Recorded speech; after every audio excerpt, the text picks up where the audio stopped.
செயல்பாடுகளை புரிந்து கொண்டு அவற்றை முறையாக பயன்படுத்தினால் பல ஆண்டுகள் நோய் இல்லாமல் வாழலாம் என்கிறார் டாக்டர் கௌதமன் அவர்கள்.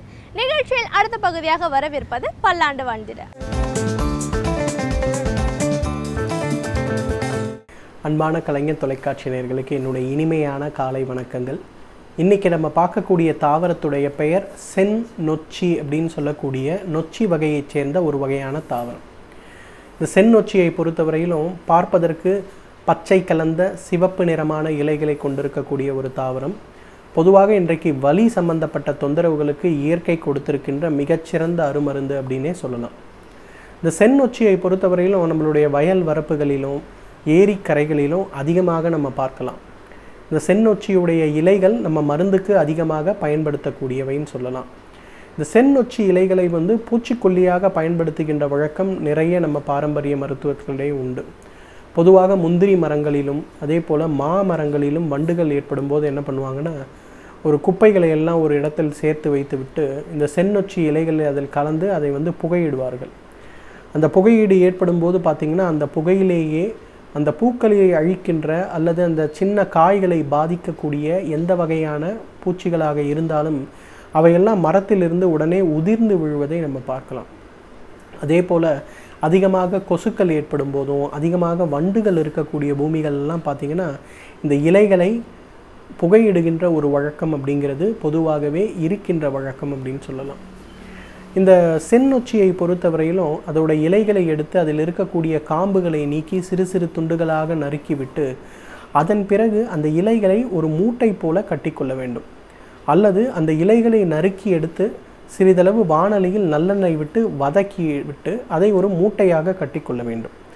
அந்த மாதிரி கட்டிக்கொண்ட மூட்டைகளை உடலில் முட்டுகளில் வலி இருக்கக்கூடிய இடங்களில் சிறிதளவு வாணலியை சூடு செய்து தொட்டு தொட்டு ஒத்தரம் கொடுக்க வேண்டும். இந்த மாதிரி ஒத்தரம் கொடுக்கும்போது எவ்வளவு நாள்பட்ட முட்டு வலியாக இருந்தாலும் தசை வலியாக இருந்தாலும் அது மிக வேகமாக மறைந்து போவதை பார்க்க முடியும். அந்த அளவுக்கு முட்டு வலி தசை வலி சம்பந்தப்பட்ட எல்லா விதமான கோளாறுகளையும் நீக்குகின்ற ஒரு சக்தி செந்நொச்சிக்கு உண்டு. இரண்டாவது, காதுகள் சம்பந்தப்பட்ட கோளாறு. இன்றைக்கு குழந்தைகள் நிறைய பேருக்கு பார்த்தீங்கன்னா பல்கர் சம்பந்தப்பட்ட காது வலி, சளி சம்பந்தப்பட்ட காது வலி, சைனசைட்டிஸ் சம்பந்தப்பட்ட காது வலி அப்படிங்கிறது மிக மிக அதிகமாக இருக்கிறது. அந்த மாதிரி இருக்கக்கூடிய குழந்தைகளுக்கெல்லாம் இந்த செந்நொச்சியிலிருந்து எடுக்கக்கூடிய இலை, அதை பதைப்படுத்தி எடுக்கக்கூடிய அந்த ஒரு எண்ணெய், அந்த எண்ணெயை தலைக்கு தேங்காய் எண்ணெய் போல தேய்க்க வேண்டும். அதே போல் அந்த இலையை லேசாக சூடு செய்து காதுகளுக்கு பக்கத்திலேயோ அல்லது கழுத்து பகுதிகளிலேயோ ஒத்தடம் கொடுக்க வேண்டும்.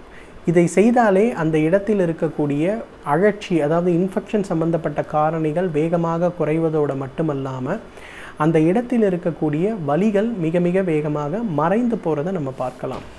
அதே போல் உள்நாக்கு அழற்சின்னு சொல்லக்கூடிய டான்சிலைட்டிஸ் சம்பந்தப்பட்ட கோளாறு.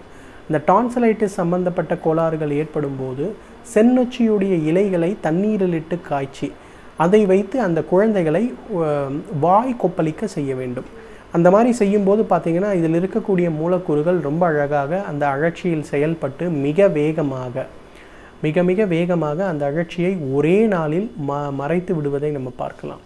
அந்த அளவுக்கு செந்நொச்சியிலிருந்து எடுக்கக்கூடிய அந்த ஒரு கஷாயம் மிக வேகமாக குழந்தைகளுக்கு ஏற்படக்கூடிய அழற்சி சம்பந்தப்பட்ட காரணிகளை நீக்குவதற்கு ஒரு மிகச்சிறந்த வெளிமருந்து மவுத் வாஷாக உபயோகப்படுத்தலாம்.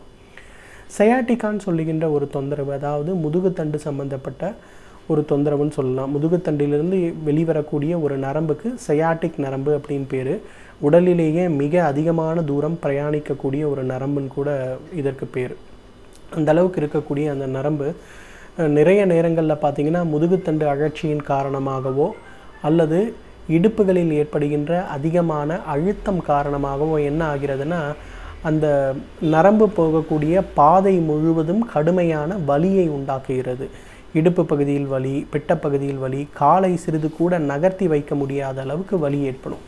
அந்த சியாட்டிக் நரம்புகளில் இந்த மாதிரி பிரச்சனைகள் ஏற்படும் போது செந்நொச்சியை காய்ச்சி பதப்படுத்தி எடுக்கக்கூடிய எண்ணெயை கால் இடுப்பு முழுவதும் நன்றாக தடவி, அதே போல் செந்நொச்சியிலிருந்து எடுக்கக்கூடிய இலைகளை சிறு சிறு துகள்களாக நறுக்கி அதிலிருந்து கிடைக்கக்கூடிய அந்த மூட்டையை வைத்து ஒத்தடம் கொடுக்க சொல்ல வேண்டும்.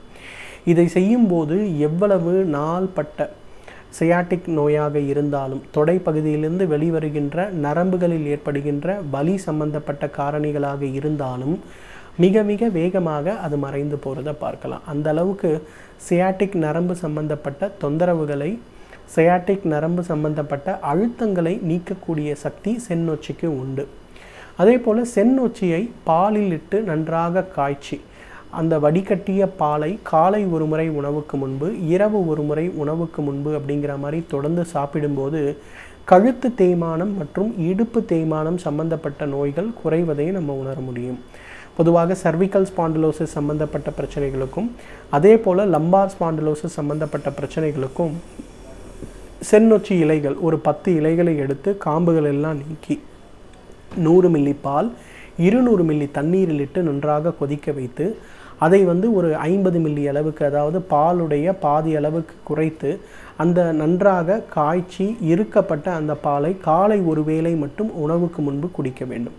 அந்த மாதிரி குடிக்கும்போது இடுப்பு சம்பந்தப்பட்ட வாதம் நோய்களும் கழுத்து சம்பந்தப்பட்ட வாத நோய்கள், ஃப்ரோசன் ஷோல்டர் நம்ம சொல்லக்கூடிய தோள்பட்டை சம்பந்தப்பட்ட இறுக்கம், அதே போல் இடுப்புகளில் ஏற்படுகின்ற டிஸ்க் ப்ரொலாப்ஸ்ன்னு சொல்லக்கூடிய அந்த ஒரு பிரச்சனை, இவை அனைத்துமே மறைந்து போகிறத பார்க்கலாம். அந்த அளவுக்கு முதுகுத்தண்டு சம்பந்தப்பட்ட அழுத்தம் சம்பந்தப்பட்ட நோய்களுக்கு மிக வேகமாக அவை அனைத்தையும் குறைக்கக்கூடிய சக்தி செந்நொச்சியுடைய பதப்படுத்தப்பட்ட எண்ணெய்க்கும் பாலுக்கும் உண்டு. நிறைய பெண்களுக்கு பார்த்திங்கன்னா காரணமே இல்லாமல் உடலில் இரும்பு சத்து குறைபாடு இருப்பதை நம்ம பார்க்கலாம். அந்த மாதிரி இரும்பு சத்து குறைபாடு ஏற்படும் போது இந்த செந்நொச்சியிலிருந்து எடுக்கக்கூடிய அந்த பாலை தொடர்ந்து சாப்பிடும்போது இயற்கையான முறையிலேயே இரும்பு சத்து அதிகமாவதை நம்ம பார்க்கலாம். அந்த மாதிரி அதிகமாகும் போது பார்த்திங்கன்னா அவர்களுடைய உடலில் ஏற்படுகின்ற பருமன் சம்பந்தப்பட்ட கோளாறுகள், வலி சம்பந்தப்பட்ட கோளாறுகள், அதே போல் அவர்களுடைய உடலில் ஏற்படுகின்ற சோர்வு சம்பந்தப்பட்ட கோளாறுகள் அனைத்துமே மறைந்து போகிறத பார்க்க முடியும். அதே போல் இந்த செந்நொச்சிக்கு இருக்கின்ற இன்னொரு மிக முக்கியமான குணம் என்னன்னு பார்த்தீங்கன்னா, அதிகமான நீரிழிவு நோய் ஏற்படும் போது உடலில் ஏற்படுகின்ற சோர்வை குறைப்பதற்கு ஒரு சிறந்த மருந்து. இதை மூலிகை தேநீராக தொடர்ந்து குடித்தாலே நீரிழிவு நோயினால் ஏற்படுகின்ற சோர்வு குறைவதை பார்க்கலாம்.